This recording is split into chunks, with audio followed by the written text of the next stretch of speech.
Assalamualaikum warahmatullahi wabarakatuh. Saya Triska Yuliani, NIM 1957035 dari Prodi Teknik Informatika Perguruan Tinggi STIMIK Jayakarta.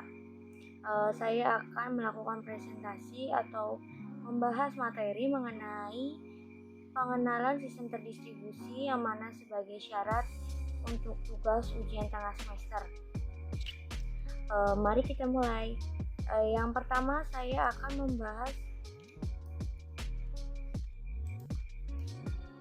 mengenai definisi sistem terdistribusi. Sistem terdistribusi adalah sekumpulan komputer otonom yang terhubung ke suatu jaringan di mana bagi pengguna sistem terlihat sebagai satu komputer. Dengan menjalankan sistem terdistribusi, komputer dapat melakukan koordinasi aktivitas dan berbagai sumber daya seperti hardware, software, dan data. Selanjutnya yaitu contoh sistem terdistribusi. Ada internet yang merupakan global jaringan interkoneksi komputer yang berkomunikasi melalui IP atau internet protokol. Kemudian ada intranet sebagai jaringan teradministrasi terpisah dengan batasan pada kebijakan keamanan lokal. Kemudian mobil dan komputasi di berbagai tempat, laptop, PDA, mobile phone, printer, peralatan rumah, dan lain-lain. Selanjutnya ada World Wide Web, sistem untuk publikasi dan akses sumber daya dan layanan melalui internet. Yang kedua yaitu ada karakteristik sistem terdistribusi.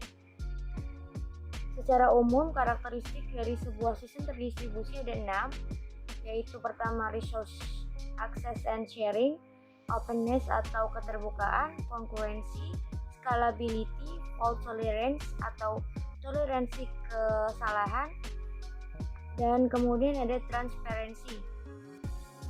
Saya akan menjelaskan tentang resource access and sharing, yaitu kemampuan menggunakan hardware, software, atau data dimanapun dan kapanpun.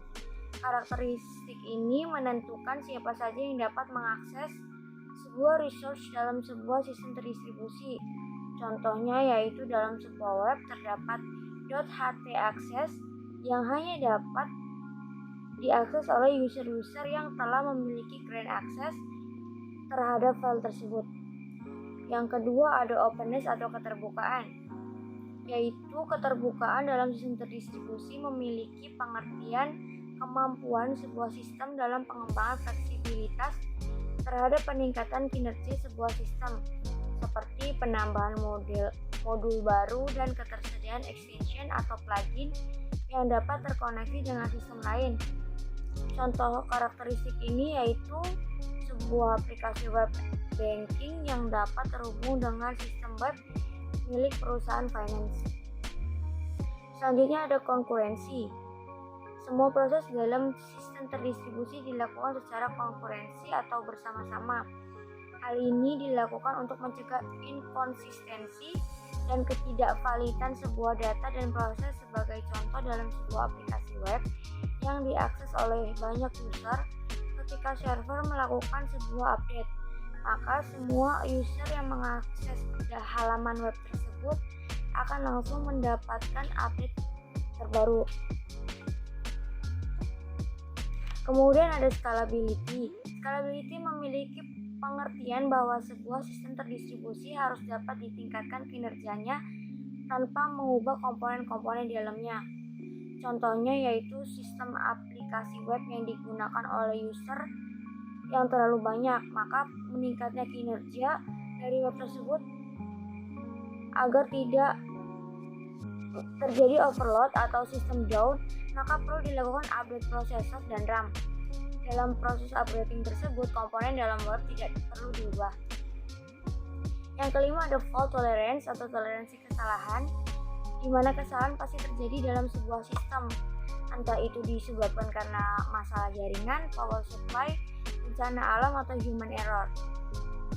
Sebuah sistem terdistribusi dirancang memiliki kemampuan untuk menangani hal-hal tersebut. Contoh dalam hal ini adalah dibangunnya cluster server, di mana ketika server utama mengalami down karena beberapa penyebab kesalahan, maka extended server langsung membackup sistem utama dan menggantikannya. Yang terakhir ada transparansi yang secara umum tidak berlaku untuk user biasa yang mengutamakan fungsionalitas, apakah ia sedang menggunakan sistem yang terdistribusi atau tidak. Namun secara khusus bagi seorang pengelola baik itu developer atau administration, sistem sangat perlu untuk mengetahui arsitektur dari sistem yang sedang digunakan karena untuk mempermudah bagi mereka dalam mengembangkan dan memelihara sistem tersebut. Selanjutnya yaitu ada tujuan sistem terdistribusi.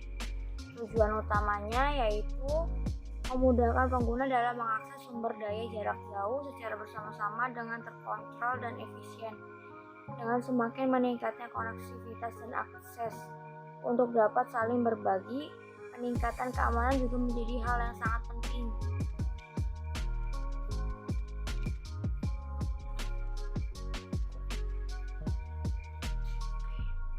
Kemudian ada manfaat sistem terdistribusi. Beberapa manfaatnya yaitu ada data sharing yang mengizinkan pengguna untuk dapat mengakses data yang sama. Kemudian ada device sharing, mengizinkan pengguna untuk dapat mengakses perangkat keras yang sama. Yang ketiga ada communication, mengizinkan pengguna melakukan komunikasi jauh lebih mudah. Yang keempat ada flexibility, yaitu membagi beban kerja pada perangkat yang tersedia dengan cara efektif, dapat menambah komponen secara individu tanpa harus melakukan duplikasi sistem.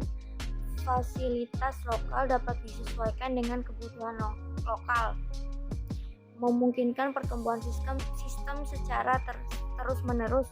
Susunan sistem bisa disesuaikan dengan pola organisasi perusahaan, memungkinkan beberapa bagian atau lokal melakukan percobaan dan konsep baru untuk mengurangi risiko kegagalan sistem secara keseluruhan.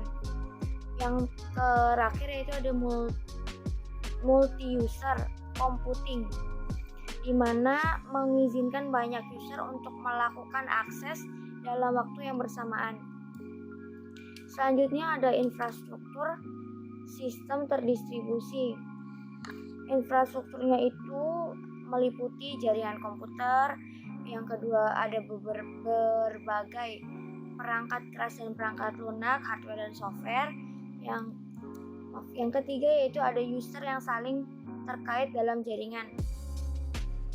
Jadi untuk mendukung keanekaragaman komputer dan jaringan yang menawarkan single view terlihat seperti suatu sistem komputer dalam jaringan, sistem terdistribusi secara aplikasi berada pada lapisan antara aplikasi dan sistem operasi. Lapisan ini disebut sebagai lapisan middleware untuk mendefinisikan sistem terdistribusi. Ya, kemudian ada model sistem terdistribusi. Beberapa model sistem terdistribusi yaitu ada model client server. Client server ini mempunyai satu atau lebih proses klien dan satu atau lebih proses server, dan juga sebuah proses klien biasanya mengirim query ke sembarang proses server. Kemudian klien bertanggung jawab di antar muka untuk user, sedangkan server mengatur data dan juga mengeksekusi transaksi, sehingga suatu proses klien berjalan di sebuah personal komputer dan juga mengirim query ke sebuah server yang berjalan pada mainframe. Ini ilustrasi mengenai client server ya. Sifatnya itu sentralis arsitektur.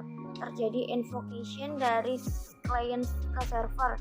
Contohnya yaitu ada klien atau browser meminta HTML ke HTTP server.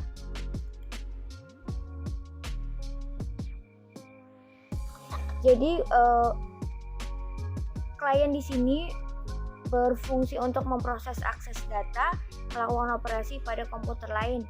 Kemudian server yaitu memproses atau mengatur data, mengatur resources dan proses komputasi. Interaksinya itu ada invocation atau result, model multiple server Kemudian ada model proxy server. Proxy server membuat duplikasi beberapa server yang diakses oleh klien, seperti caching, menyimpan lokal untuk item yang sering diakses, meningkatkan kinerja dan mengurangi beban pada server.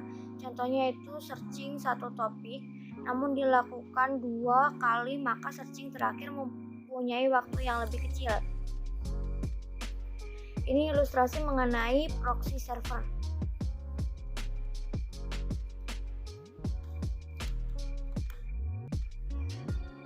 Ada juga model peer-to-peer.